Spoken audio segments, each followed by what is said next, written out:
Buen día. Cuando digo bienvenidas y bienvenidos a todas y todos, me refiero también a las que no están, a los que se fueron por su propio pie, a los suicidados y suicidadas, a todas las personas que se quitaron la vida por mil y una razón, cada una la suya y la de las otras quizá también, como lo demuestran las notas de suicidio que compila honestamente y presenta literariamente Marca Ellas en este libro.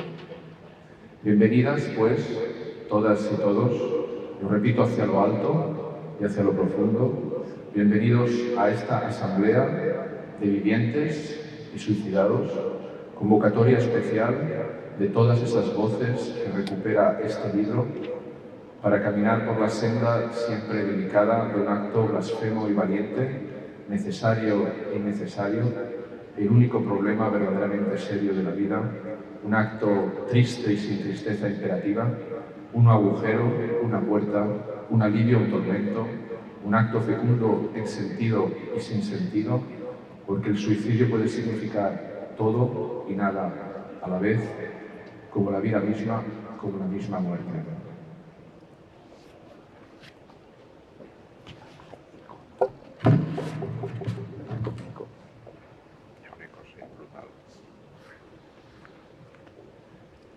Respeta siempre la destrucción de las mujeres y de los hombres que amaron o intentaron al menos amar la vida y ésta les quemó o les rompió los huesos de la cara, las entrañas y las venas y el hígado y el buen corazón.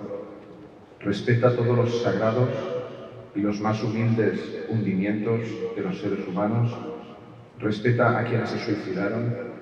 Respeta a quienes se arrojaron a los océanos.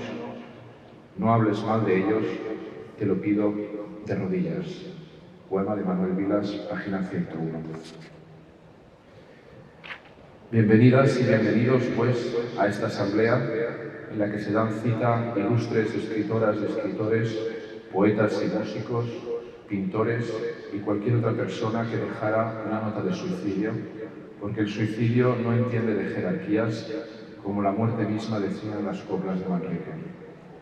Que a ellas retoma, transcribe, lee y relee para memoria de un acto que cuando menos merece un libro. Pero no hemos venido aquí a presentar un libro. Este conjunto de notas de suicidio, delicadamente recopiladas, leídas e interpretadas, no es exactamente un libro. Esto no es un libro, aunque se pueda comprar como tal. Esto es la posibilidad de un libro. Estas notas de suicidio calan hondo y emergen como la esencia misma de la escritura.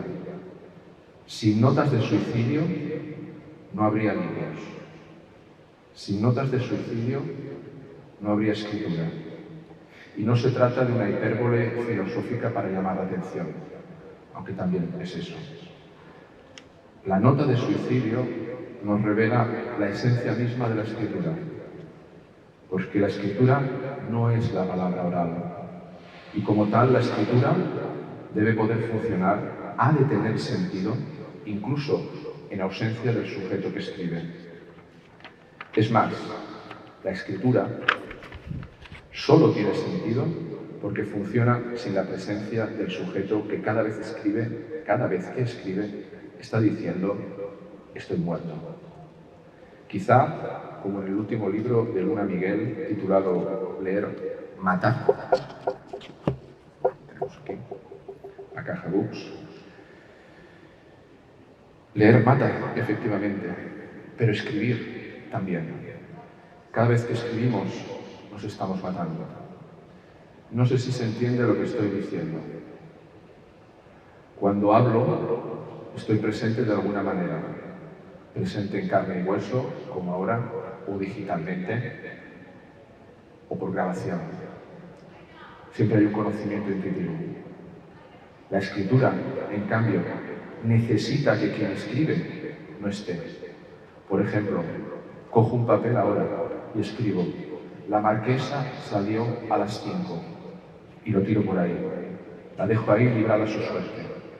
Esa frase Tendrá sentido sin que yo esté presente. Ha de tener sentido sin que yo esté presente aquel que ha escrito. Tal es la producción del sentido de la escritura. Todo escrito presupone la muerte del sujeto para que tenga sentido cuando el sujeto escribiente no esté. Puede parecer delirante, pero como esto no lo dije yo, sí que nos lo dijo Derrida, el de la deconstrucción, pues entonces queda más legitimado. Páginas 104 y 107 de la edición francesa. Por tanto, sin alargarme demasiado, esto no es un libro. Estas notas de suicidio emergen como la posibilidad misma de la escritura. De la escritura porque toda escritura es póstuma. Toda escritura es póstuma, como las notas de suicidio. Textos póstumos, las notas de suicidio, por definición. A menudo escritos de puño y letra, como dice Caillas, a diferencia de los actuales testamentos, que son escritos por notarios de manera formal e impersonal. En definitiva, cada vez que leamos una nota de suicidio como las que nos presenta aquí este libro, que no es un libro, estamos ante la posibilidad misma de la escritura. Esto, por tanto, no es un libro, sino la posibilidad misma de los libros. Vamos avanzando. Notas de suicidio no es un libro, y esto no es una presentación. Estamos en una asamblea de vivientes y suicidados ante la posibilidad misma de la escritura. Menudo domingo. Pero entonces, ¿qué nos dice el suicidio? ¿Cómo leerlo? ¿Cómo pensarlo a través de estas notas? Creo que tras la lectura de estas notas, la cantidad de respuestas explota, como ya sugeríamos al principio. El suicidio es un acto triste sin tristeza imperativa, un agujero, una puerta, un alivio, un tormento, un acto fecundo en sentido, como la reivindicación de la libertad humana, la divinización de la voluntad, y un acto sin sentido, sin razón absoluta, como una solución permanente a problemas temporales. Porque el suicidio puede significar todo y nada a la vez, como la vida misma, como la misma muerte. De modo que se me permitirá lanzar una breve reflexión al respecto. Primero, creo que sería muy importante, y no creo que podamos desarrollarlo aquí en detalle, distinguir entre el suicidio y el suicidamiento. Entre el suicidio y el suicidamiento. Por una parte, el suicidio se presentaría como el hecho mismo de matarse. El hecho mismo de matarse por un acto individual y voluntario, entre comillas, en un momento dado y en un espacio concreto, por unas u otras razones. Por ejemplo, como explica Caillas en el libro, página 47, la poeta y periodista venezolana Milló Vestrini, después de varios intentos, se suicidó el 29 de noviembre de 1991, vestida en la bañera, con una estampa de San Judas Tadeo flotando y un disco de vinilo de Rocío Dúrcal en el tocadiscos. Estos y otros detalles en la página 47 nos los ofrece Caillas. Estos detalles, los detalles que van siempre unidos al hecho del suicidio, pueden leerse, y no niego que en algún momento así me ha sucedido, no sé a vosotras, esos detalles pueden leerse desde la curiosidad morbosa y mórbida. Caillas habla de cierto morbo del que se aleja en la página 147. Parece que el perro no estaba de acuerdo. Pero digo que estos detalles, que siempre van combinados al hecho de suicidarse en unas condiciones espaciotemporales concretas, pueden leerse estos detalles con una curiosidad morbosa y mórbida. ¿Cómo se suicidó? ¿Qué dejó ahí? ¿Cómo iba vestida? ¿Cómo iba vestido? Y ello tendría que hacernos reflexionar, si comparten esta curiosidad morbosa, tendría que hacernos reflexionar sobre nuestra condición de no suicidados. A lo mejor no somos vivientes, sino simplemente no suicidados. Pero también estos detalles pueden leerse como el respeto por los últimos detalles de una escena final, una escena literaria, cinematográfica, cruelmente realista. Por tanto, el suicidio, como acto, como hecho, en unas condiciones espaciotemporales, está rodeado de detalles. Es un acto realizado por un o una, digamos, suicidante, en unas coordenadas, es un hecho. Por otra parte, propongo hablar de suicidamiento, para designar ya no el hecho concreto, con sus detalles mórbidos, literarios o cinematográficamente realistas, sino hablar de suicidamiento para designar la estructura del suicidio, desde un punto de vista filosófico, por decirlo así. En este caso, el suicidamiento ya no es un hecho, sino la estructura que subyace a ese hecho y se define por al menos dos características. No las desarrollaremos. Si alguien quiere más detalles, en este caso no mórbidos, podemos hablarlo luego. Dos características del suicidamiento como estructura del suicidio. Primero, la elección de la indeterminación por encima de lo determinado. Segundo, el desdoblamiento radical del sujeto. Casi sin excepción, las notas de suicidio no asumen ninguna certeza respecto a lo que pasará después del acto, si es exitoso. Como señala Caellas en la introducción, apenas ninguna nota especula sobre quién vendrá al velatorio, qué se dirá, quién llorará y si se beberá o no tras el entierro. Ninguna certeza se expresa tampoco en prácticamente la totalidad de las notas de suicidio sobre la vida de ultratumba, por más que en alguna sí que tenga esa esperanza. Me interesa, por tanto, la elección de la incerteza de lo que vendrá. Me interesa que esa incerteza, esa indeterminación de lo que vendrá, se presente como una salida al hastío, al asco, la vergüenza, al hartazgo de la vida entendida como suma de responsabilidades, repeticiones, tareas, fracasos de todo tipo, inutilidades, identidades. Y el suicidio es, frente a eso, frente a esa determinación de la vida, la pura indeterminación de lo que será. La persona que se suicida, la o el suicidante, se encuentra, sea cual sea su caso, doloroso o indoloro, meditado o desesperado, o todo a la vez. La o el suicidante, decía, se encuentra siempre ante lo indeterminado. Si tiene éxito, se acaba la vida tal y como la conocemos, con sus responsabilidades, repeticiones, tareas, fracasos de todo tipo, inutilidades e identidades. Pero ni él, la suicidante, ni los que se quedan saben el gusto final de ese final. No saben si lleva a algo o si no lleva a nada. Simplemente se acaba la determinación de la vida y nos abrimos a lo indeterminado. De ahí, no sé a dónde me llevaría esta reflexión, extraigo una primera posición que articula la estructura del suicidamiento. La vida determinada contra la indeterminación irreductible de la muerte. Y la suicidante, Silvia Plath, Alejandra Pizarnik, entre muchas otras que comenta el libro, o el suicidante, Henry von Kleist, Cesare Pavese, Stefan Zweig, entre otros, escogen la indeterminación. Y a lo mejor, la única manera de acabar con lo determinado, angustiante, insoportable de la vida, sea la indeterminación. ¿Qué sentido podría tener esta elección de la indeterminación para un sujeto político hoy en día? ¿Cómo interpretar políticamente el suicidio?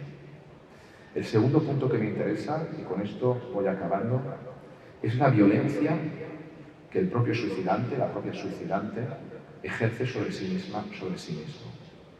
Una violencia que no es solo física, el disparo en la boca de Hemingway, los barbitúricos de Jean Seberg, o las piedras en los bolsillos antes de meterse en el lago de Virginia Woolf, entre muchos otros que explica Marc Caellas con sabios detalles, insisto.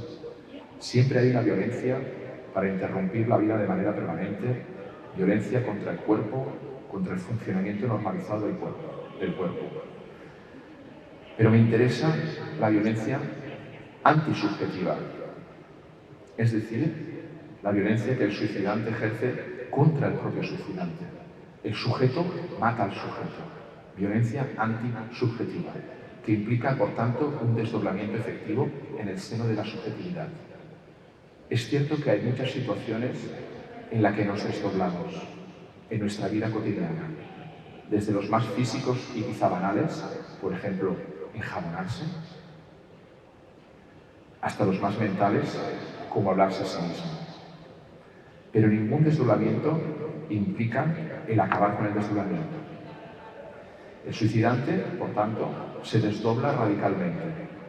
Para acabar con el suicidante, el sujeto es radicalmente doble. Y por tanto, no sé si de manera delirante, nunca está solo en el momento de suicidarse. Que este desdoblamiento sea una puerta abierta a la esperanza frente a la soledad o la estima, el hartazgo o el asco, la vergüenza o los fracasos de los suicidantes. O que este desdoblamiento implique no una, sino dos muertes en todo hecho del suicidio. Que el suicidio revele, como suicidamiento, la naturaleza radicalmente dupla de todo sujeto son cuestiones fascinantes que se desgranan de las notas de suicidio de este libro, no libro.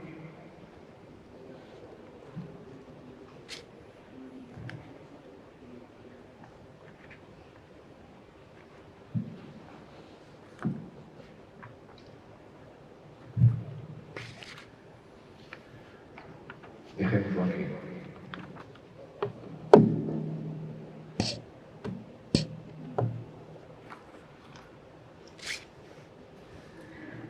Bueno, gracias, Xavi, per aquesta no presentació, diguéssim. Igual... Ahora la poeta, ¿no? Sí. Primero el filósofo y luego la poeta, como siempre. Yo realmente no sé muy bien por qué estoy aquí, no tengo una relación de amistad como el autor y el presentador de esta nueva presentación tienen.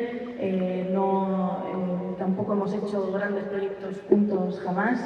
Yo creo que estoy aquí en calidad de potencial suicida, después de que él enviara, tras la lectura del libro, un extensísimo mail al autor hablándole de todo lo que me había despertado la lectura, y todo lo que me había despertado eran recuerdos de todas aquellas veces en las que yo había querido suicidarme, ¿no? Entonces yo creo que él me llamó un poco, o esta es mi interpretación, en calidad de potencial suicida, como toda poeta Escorpio. Precisamente antes hablábamos de los detalles y justo me he dado cuenta de una coincidencia extraña y bonita, ¿no? En este mail que yo le mandé a Caellas después de comprarme el libro, nada más salió a la venta, porque nada más verlo tan amarillo y tan bonito en redes sociales, yo fui religiosamente a la librería a comprarlo. Una de las cosas que le decía es que cuando pienso en posibles fechas para suicidarse, en esta cosa de los detalles, ¿no? Porque yo creo que los suicidas son detallistas también, siempre pienso en una fecha, que es el 24 de noviembre, por ser esa la fecha de nacimiento de mi madre. Y es curioso porque hoy es el cumpleaños de mi padre. Entonces, hoy, 2 de octubre, es el cumpleaños de mi padre, y estar aquí hablando de esto me parece una bella coincidencia. Otra bella coincidencia es que yo no voy a decir odio, pero sí tengo una relación conflictiva con mi padre, Libra, por supuesto, y recordando, o sea, pensando en esta fecha de hoy, me acordé de los 2 libros que yo tenía prohibidos en casa cuando era adolescente. Yo no podía abrir Las 11.000 vergas y yo no podía abrir una antología de poetas suicidas que mis padres tenían en la sección de poesía de nuestra casa en Almería. Me preguntaba durante toda mi adolescencia por qué papá me prohibía aquello, ¿no? Me prohibía las vergas y me prohibía la muerte. Por supuesto, nada fue después más atractivo que esas 2 cosas, ¿no? Para esa adolescente o esa joven los siguientes años. La casa estaba llena de suicidios por todas partes. Tú hablas de Pedro Casariego. Pedro Casariego, incluso mis padres, que tenían una pequeña editorial, llegaron a editarlo, ¿no? Sentían una fascinación brutal por él y por su muerte. Y ahora, siendo yo madre, me pregunto por qué me llenaban, ¿no? de esas advertencias y por qué también me dejaban tantas pistas, ¿no? Sobre lo que podía ser quitarse la vida, ¿no? Y yo me pregunto, cuando dejé este libro tuyo así puesto tan bonito en la estantería de casa, yo pensaba, Dios mío, mi hijo va a pensar lo mismo, ¿no? Va a pensar que le estoy dejando una clave peligrosísima para él y al mismo tiempo está tan alto que no llega, por lo tanto se lo estoy prohibiendo también, ¿no? Bueno, en fin, toda una serie de casualidades que quería traer hoy aquí y compartir con vosotras. Dice, ya que yo no soy filósofa, pero alguno lo leo de vez en cuando, dice Blanchot que es el solo hecho de pensar en la muerte ya se está muerto, un poco en sintonía con alguna de las citas y reflexiones que has traído.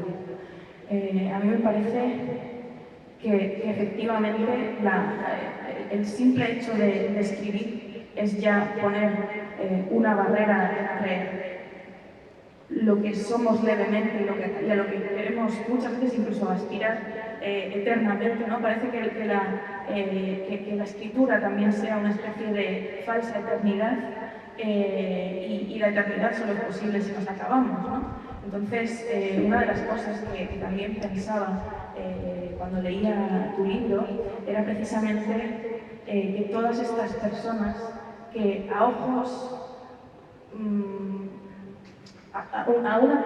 en una primera vista nos parecen tristes o desesperadas, realmente lo que están consiguiendo es eternizarse con un simple gesto, ¿no? Con el simple gesto de matarse. Que digo que es simple porque realmente me parece facilísimo. O sea, quiero decir, lo raro lo raro es que nuestro cuerpo funcione tanto y tantas horas y tan bien muchas veces, ¿no? Lo fácil yo creo que es quitarse de en medio, ¿no? Ahora se habla mucho de salud mental, mi generación, la millennial, está como condenadísima y la Z, ya ni te cuento, a un montón de estímulos y a un montón de información sobre lo mal que nos va, sobre lo peor que nos va a ir, sobre cómo se va a acabar el mundo, sobre cómo nuestros cerebros están cada vez más machacados y nuestra precariedad es cada vez más fuerte. Lo contaba Marco hace un rato que solo hace falta buscar en la búsqueda de Twitter la frase "no puedo más" para darse cuenta de que cada 3-10 minutos hay alguien en el mundo poniendo "no puedo más", expresándolo públicamente. No son notas de suicidio en sí, pero son prólogos probablemente a ese impulso que no sabemos si se desarrollará porque, aunque luego los datos revelen que efectivamente hay más gente suicidándose en el mundo cada X pocos minutos que gente poniendo "no puedo más" en Twitter, ¿no? Es decir, ni siquiera hay una equivalencia entre la escritura y el acto final, ¿no? Yo creo que también, antes hemos hablado de que la muerte bueno, no sé cómo se verbaliza aquello, ¿no? Bueno, la muerte hace homogénea a las personas, incluso dependiendo de su clase social. Yo creo que no. Yo creo que también los suicidas, como vemos aquí, hay suicidas más privilegiados que otros, porque hay suicidas que han leído sobre otros suicidas, hay suicidas que se han inspirado en las muertes de otros, pero también hay gente que está muy sola y que ni siquiera a lo mejor sabe quién antes de ellos ha hecho ese acto, ¿no? A mí esto sí que me parece muy interesante y era quizá la primera pregunta que quería hacerte, ¿no? A mí este libro, como potencial suicida, como escritora, como Scorpio, me parece un consuelo, me parece un refugio y me parece, sí que estoy cayendo en super clichés, pero es que es así, los clichés están ahí porque son verdades, ¿no? Me parece un consuelo, me parece un acompañamiento para todos esos males que a veces he tenido en mi cabeza y este libro, y por eso que escribí, me dio paz.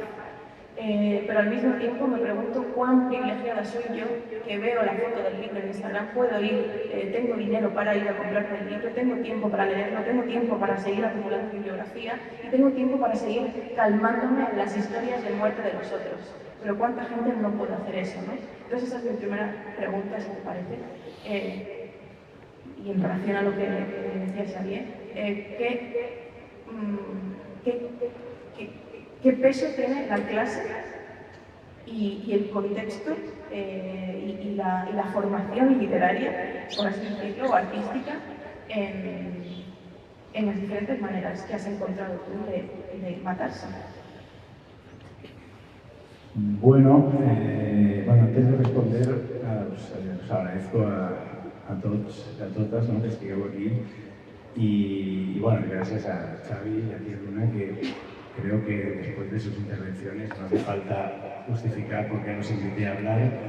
Me parece que bueno, pues ya se explica por sí mismo, ¿no? Entonces, respecto a lo que dices, no sé, me parece que el tema, obviamente, de la clase influye, pero yo creo que justamente el hecho de leer sobre el suicidio, el hecho de hablar sobre él, o sea, eso, como una conversación como la de hoy y como otras tantas que ha abierto el libro, me parece que es buenísimo, ¿no? O sea, que justamente el problema de un tema como el suicidio o de la muerte es no hablarlo, ¿no? Meterlo debajo de la alfombra. Entonces, a partir de aquí, yo bueno, me di cuenta que toda esta serie de notas de suicidio no eran notas que explicaban, o sea, yo creía antes de escribir el libro que las notas de suicidio explicaban las razones por las que alguien se mataba, pero luego me di cuenta que no, que en la mayoría de casos te abren más preguntas, ¿no? Lo cual es lógico porque nadie se mata por una sola razón, ¿no? O la mayoría de gente, entonces hay una complejidad en ese hecho. Y claro, también, bueno, dentro de un tema tan amplio yo escogí acotarlo, pues a eso, una serie de creadores, escritores, poetas, cineastas, músicos, muchos con los cuales tenía una relación personal, o sea, personal en el sentido de que los había leído, que los sentía como alguien más cercano. Entonces, me permitía también gente que trabaja el lenguaje, ¿no? Entonces, claro, ahí sí me parece que ahí hay una diferencia con gente, bueno, pues de otro sector, ¿no? Con alguien que yo sé que es farmacéutico, empleado de banca, panadero, pues sí puede tener una afición, pero claro, es un manejo, no tiene un manejo diario con el lenguaje, ¿no? Y entonces, en ese sentido, yo sí creo que, bueno, que por eso estas notas son relevantes, porque, claro, son las últimas cosas que trabajan. Y luego que el lenguaje, pues la lectura te puede matar, pero te puede salvar también, ¿no? Realmente ahí está lo que cuenta Fabio Moravito, bueno, ese personaje que inventa de un escritor que quiere escribir la nota de suicidio perfecta, ¿no? La que sea más poética, tal, pero entonces se pone ahí a escribirla y que pone una coma, la quita, un punto seguido, un artículo. Entonces se pasa 2 o 3 horas y al final está tan agotado que ya no se olvida de que se quería matar, ¿no? Y lo deja, ¿no? O sea, como que la obsesión por lograr esa nota pues hace que tal. Entonces, de alguna manera, pues yo creo que pasa un poco eso, ¿no? Con el libro, ahora después de hace 4 meses que salió, yo cuando lo escribí sí que pensé que era un libro, bueno, por lo menos a mí me funcionaba, ¿no? Como un libro vitalista, ¿no? O sea, que salía de su lectura como más... Y ahora veo que bueno, que hay una primera impresión, como decía él, de que es un tema morboso, pero que luego la lectura contradice esa primera visión, ¿no? Igual que a mí me ha contradicho muchas teorías que yo tenía o prejuicios, ¿no? Entonces, bueno, sí, lo de la clase, digamos, entiendo que lo que dice la clase social también igual lo puedo enlazar con el tema este cuando, por ejemplo, hoy venía en el metro y he visto un anuncio de la Generalitat de, no, el suicidio se previene hablando, ¿no? O sea, como que han puesto un teléfono, igual que el gobierno español puso un teléfono. Bueno, sí, seguramente está mejor que exista ese teléfono a que no exista, pero claramente el problema es que es eso, que si alguien que realmente le han desahuciado de su casa y se ha quedado sin trabajo y entonces está pensando en suicidio, pues el gobierno lo que tiene que hacer es prohibir los desahucios, no poner un teléfono para que la gente que le han desahuciado llame y no quiera suicidarse. Entonces, claro, ahí está, me parece que el trabajo muchas veces de prevenir, o sea, el problema es la sociedad en la que vivimos, ¿no? O sea, yo quisiera vivir en una sociedad donde nadie quisiera suicidarse, ¿no? O sea, como porque realmente... Entonces ahí lo que pasa es que muchas veces, mucha gente, que es otra cosa que descubrí escribiendo el libro, mucha gente no es que se quiera morir, es que ya no puede vivir, ¿no? Que es un matiz distinto, ¿no? Que es un poco lo que dice David Foster Wallace en La Bruma Infinita, ¿no? Que tú estás en un piso 20 de un edificio en llamas. Entonces, ¿qué haces? ¿Te tiras a la muerte o te quedas ahí y te vas a quemar, ¿no? Pues a veces la dicotomía, tristemente, de mucha gente es esa, ¿no? O sea, no es que quieran morir, pero es que ya no pueden más, ¿no? O sea, están hartos, o están aburridos, o están cansados de la vida que les ofrece, digamos, la sociedad, ¿no? Entonces, el tema no es poner un teléfono para decirle, no, convencerle de que viva, sino poner las condiciones materiales y espirituales y amorosas para que vivamos mejor.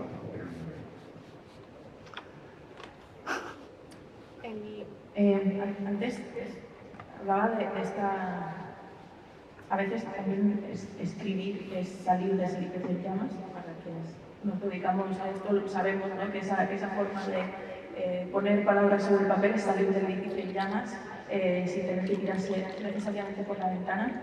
He confesado aquí, ¿no?, que la primera reacción que yo tuve al leer este libro fue escribir al autor y hacerle un montón de confesiones absolutamente innecesarias, alguien que no te conoce de nada y de repente tiene toda esa información ahí, ¿no? No era una nota de suicidio, pero era un mail innecesario igualmente, ¿no? Pero es muy, también es muy enriquecedor, o sea, no sé, como es que, o sea, que tú te salir así, escribir esa nota, a mí me generó muchas cosas también, me emocionó, tal, también me pregunté por qué lo ha hecho, tal, bueno, sí, sabes, pero es parte de ese diálogo, ¿no? Claro, por eso quería preguntarte, ¿quién te está escribiendo después de este libro? Porque entiendo que ya va por su segunda o tercera edición, entiendo que ha llegado una serie de lectores curiosos y también con ciertas dudas y con ciertas experiencias a sus espaldas, a lo mejor que no han podido confesar a otras personas. ¿Quién te escribe después de Notas de suicidio? Bueno, o sea, así directamente, pues escribe mucha gente, sobre todo en Instagram, mucha gente pone ahí como y hace como una mini reseña del libro. Y en la mayoría de casos, la verdad, sorprendentemente, son mujeres, ¿no? O sea, y hay algunas, bueno, gente bastante joven, y también hay muchos libreros y libreras que lo han recomendado, ¿no? Por lo cual también eso funciona. Y bueno, no sé, que cada uno tiene su visión, pero es como que siempre hay esta expresión, ¿no? De que hay primero esta sorpresa de que un libro sobre notas de suicidio pues les insufle algo de vida. Luego también, bueno, el humor, ¿no? Por ejemplo, ayer estábamos en Zaragoza, en Cálamo, hablábamos del humor. Y bueno, ayer se me ocurrió que realmente, bueno, a mí me gusta poner un poco el humor siempre en todo lo que hago, pero realmente hay muchas notas de suicidio que están en el libro que hay humor, ¿no?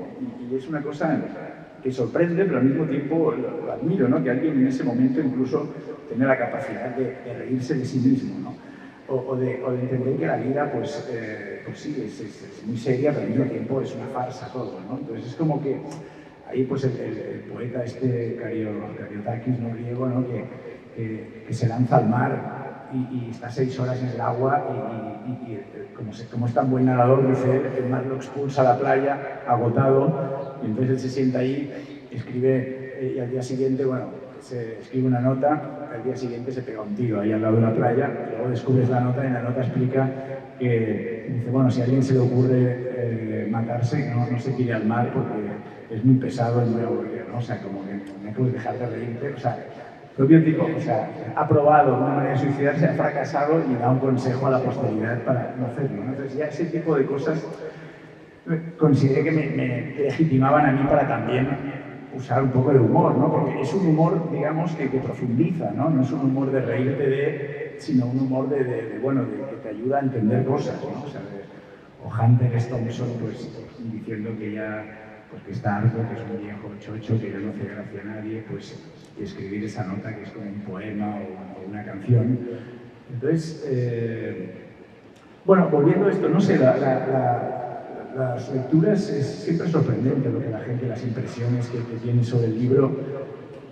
Para mí me ha desbordado mucho, o sea, uno escribe el libro y bueno, sí, confía en que tendrá lectores y reediciones, pero realmente la respuesta que ha habido, que un poco ya la sentimos en la obra de teatro que hicimos, que fue el germen de este proyecto, pues bueno, que al final, a priori, dices, hostia, es un tema complicado, complejo, tabú, pero bueno, de alguna manera hay que hablar de él, ¿no? O sea, entonces nosotros encontramos esa manera en la obra, hacer un concierto, un ritual de muertos, terminar bailando todos, y aquí yo encontré pues esta manera de escribir este abordaje, digamos, poético, ¿no? O sea, no es sociológico, no es, digamos, hospitalario o filosófico como sería el de Xavi, sino más desde el lenguaje de la poesía, ¿no? Entonces era lo que me parecía que era una buena manera de poder, pues eso, seguir hablando de este tema y de lo que supone, ¿no? De que por un lado es eso, ¿no? Por un lado es un gesto de libertad absoluto y por otro lado, pues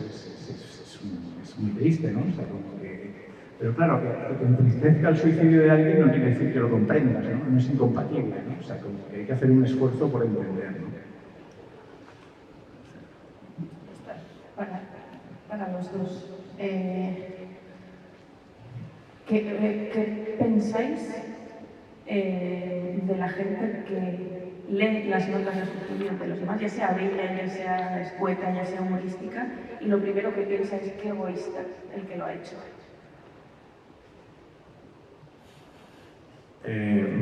Bueno, justamente pienso que es muy mal, o sea, como que el egoísta es el que dice eso, ¿no? De hecho, hay muchas notas que insisten en eso, ¿no?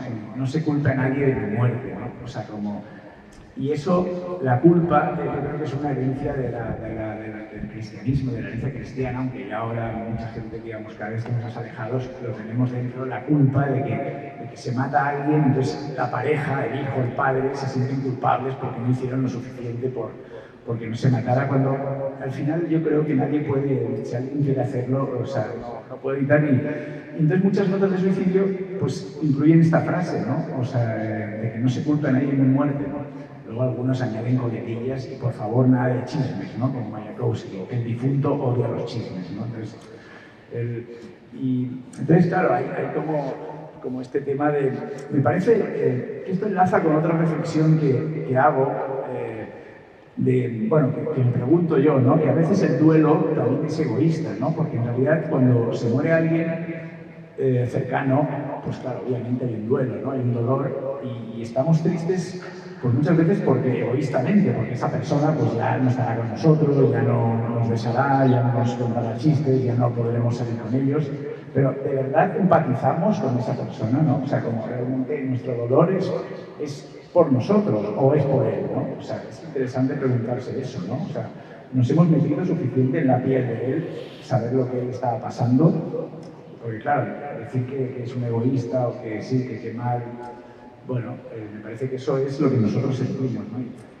Y eso es proyectar en el otro, o sea, como cosas que tienes que gestionar tú, ¿no? Que trabajar tú, ¿no? Y que al final pues todos estamos tristemente solos aquí, ¿no? O sea, no sé.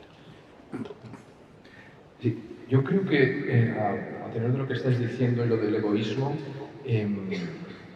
hay tantos casos específicos, ¿no? Si miramos ahí al hecho, ¿no? Del suicidio, y me gusta también la distinción que ahora no me acuerdo quién hace, que en vez de decirle suicidio le llama miicidio. Miicidio, no sé qué autor de los que comentas aquí, ¿no? O sea, ha tenido tal relación tan íntima con el acto de matarse a sí mismo que le llama miicidio, ¿no? En vez de suicidio, ¿no? Y eso sí que es interesante. En algunos casos, a lo mejor podría estar legitimado el egoísmo, y especialmente en el caso de que la persona no se mata a sí misma solo, sino que se lleva a alguien. Ese capítulo, ¿no? Que comentas, ¿no? de las madres que se matan con el hijo, sí, con la hija, ese es especialmente difícil de tragar, ¿no? Y ahí sí que hay algo a lo mejor decido sobre mi vida, pero también sobre la de mi hija para que no se quede sola, ¿no? O solo.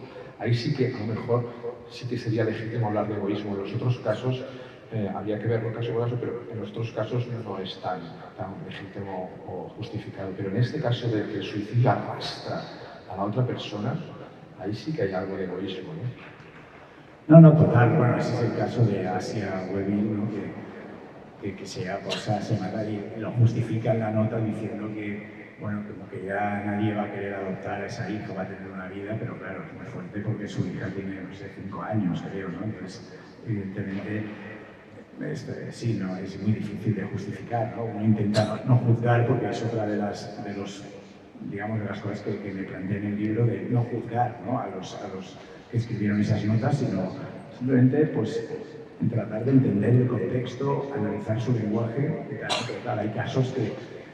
Y en el caso que, bueno, esto de llevarse a alguien, luego el caso de los suicidios en pareja, que a veces son complicados, ¿no? O sea, el suicidio de Paul Lafargue con Laura Marx, o el suicidio de Stefan Zweig con Lotte. Bueno, ahí lo que me pregunto es que sí que es verdad que son dos personas adultas que estaban en lo que se dice en plenas facultades, si es que alguien está en sus plenas facultades siempre, pero Pero claro, escriben una nota individual y en cambio se matan con su pareja, ¿no? Y en la nota no mencionan a la pareja, ¿no? Entonces, claro, eso me hace pensar, pues no sé si Lotte estaba de acuerdo o no, o si Laura Marx parece que sí, que estaba muy de acuerdo con la FARC porque ya se lo habían contado a sus amigos y tal, pero o Henry Kronquist, que claro, como su esposa no quería, se va a buscar a su prima, que está enferma, para que se suicide con él. Entonces, claro, ahí estos casos a veces, pues sí, te generan dudas porque finalmente hay algún caso que sí, pueden tomar pastillas juntos, pero a veces uno dispara al otro y luego se dispara a sí mismo, ¿no? El caso de Henry Kronquist, que entonces, claro, en realidad es un asesinato seguido de un suicidio, pero, o sea, estrictamente, ¿no? Aunque esté la otra persona de acuerdo. Y bueno, en esos casos es para pensar, ¿no? El tema de la nota de suicidio. No sé, también esto conecta con el tema, por eso en una sociedad avanzada tenemos que tender a donde existe la posibilidad del suicidio asistido, ¿no? Hace unos días se murió Jean-Luc Godard a los 91 años en Suiza y su familia se encargó de decir públicamente que Godard quería que se supiera que se había suicidado, bueno, suicidio asistido, que no estaba enfermo, o sea, que estaba cansado de la vida y se iba y que quería que se supiera, ¿no? Porque no, es que estaba enfermo, no, tenía 91 años y estaba harto, ¿no? Entonces, la familia, pues en Suiza tú puedes, no necesitas estar enfermo y tal, y esto me parece que es un derecho que tenemos que avanzar hacia él, ¿no? O sea, porque realmente, ¿por qué? Y de ahí también saltamos a porque uno, claro, para suicidarse tiene que irse a tirar de un puente o, yo qué sé, o sea, no sé, o intoxicarse con pastillas, o sea, que digamos, debería haber un sistema, o sea, la sociedad igual que hay, pues, aunque sea duro de aceptar, pero suicidios ha habido siempre y siempre los habrá, ¿no? Entonces siempre habrá gente que, aunque parezca que lo tiene todo, que es feliz, pues quiere, y hay que respetarlo, me parece a mí eso, ¿no? Entonces, estos casos, bueno, el caso de Godard y muchos otros, ¿no? Entonces, claro, no sé si aquí es factible, bueno, en España se acaba de aprobar una ley, pero bueno, ya entraríamos en otro tema que no es el del libro, ¿no? Esto me hace pensar, por ejemplo, también en la cosa de unas figuras, aparte del que comenta lo de si es egoísta o aparte del que comente, ¿no? La nota de suicidio juzgándola, no como tú, me hace pensar también en el paso previo que son los salvadores, ¿no? La gente que quiere salvar por todos los medios a esa persona que quiere morir. ¿Tú alguna vez, recopilando todas estas notas, has pensado en cómo se podían haber salvado algunas de estos suicidas? ¿O has tenido la tentación, porque uno tiene también esa tentación de yo le hubiese dicho estas palabras y Silvio Plath se hubiese matado, ¿no? ¿Me explico? Sí. No, hombre, a mí me entristece, o sea, los suicidios de los casos de personas jóvenes, ¿no? Por ejemplo, Marta Gil Rosé, con 23 años, la fotógrafa Francesca Goodman. O sea, me parece que ahí en ese caso, bueno, sí, si yo hubiera estado cerca o las hubiera conocido, les hubiera dicho un poco lo que decía Cioran, ¿no? Bueno, oye, pues déjalo para mañana, ¿no? O sea, como piénsatelo hoy y mañana ya verás, ¿no? Ahí sí que hay una distinción, me parece que esos casos son unos casos impulsivos, muy poco pensados, y a diferencia de toda la gente que suicida con mucha más edad, que ha tenido mucho tiempo para pensarlo, ¿no? Pero bueno, en cualquier caso no es tan impulsivo porque aunque tuvieran esos 20 y poco años, se pusieron allí, escribieron una nota, se dedicaron un tiempo a escribir y tal, o sea, no es que de repente pam y saltaron a la ventana, ¿no? O sea, que hubo un proceso, pero bueno, me parece que el atenuante la condición de joven, pues en ese caso igual lo hubieran acabado haciendo a cabo de unos años, ¿no? Pero a mí me entristece porque sientes que, bueno, a pesar de que trato de entenderlo y lo respeto, pero es como más duro aceptar que ya tan joven ya no tenga ese impulso, esas ganas o considere que ya está aquí, ¿no? Y además normalmente, en algunos casos, estos suicidios jóvenes sí que parece haber un motivo, ¿no? Que lo dispara, ¿no? Como el caso de Sid Vicious, que entonces, claro, hace esta nota absurda, ¿no? De que quiere que le entierren con la chaqueta de cuero y tal, o sea, como que nadie más, o sea, no conozco otra nota en que alguien pida el vestuario, ¿no? En el cual Sid Vicious sí, ¿no? Pero claro, no sé, sí, Bueno, hay un caso ahí en el libro que tocó bastante porque era alguien conocido, ¿no? Willie McKee, el poeta, y pues en Buenos Aires, pues esa persona igual, si hubiera estado en Buenos Aires, igual hubiera podido hablar con él, pero no creo que, no sé qué hubiera pasado, ¿no? No quiero especular con eso. Yo sí, siguiendo lo que decía Luna, ¿no? Está por una parte la introducción a veces de una tonalidad humorística en algunas notas, ¿no? Que yo creo que en esos casos, no sé si podríamos hablar de un suicidio paradigmático y por antonomasia, en el sentido de que, bueno, uno mismo está haciendo ya ironía de ese acto, y ahí sí que hay como, no sé, cierto no dominio de lo que estás haciendo, pero sí como un acto realmente pensado y libre. Mientras que en otros casos en los que, no siempre es así, pero en los que no aparece en ningún momento ningún toque irónico o humorístico, podría hablarse ya no tanto de suicidio, ¿no? Sino, no sé, matizarlo, ¿no? Como homicidio sistémico o algo así. Por ejemplo, pienso lo de los desahucios que decías, ¿no? Tal persona se ha desahuciado, tal, no sé qué, es muy mayor, tal, no tenía para pagar, se ha visto todo encima y se ha tirado. ¿Eso es un suicidio?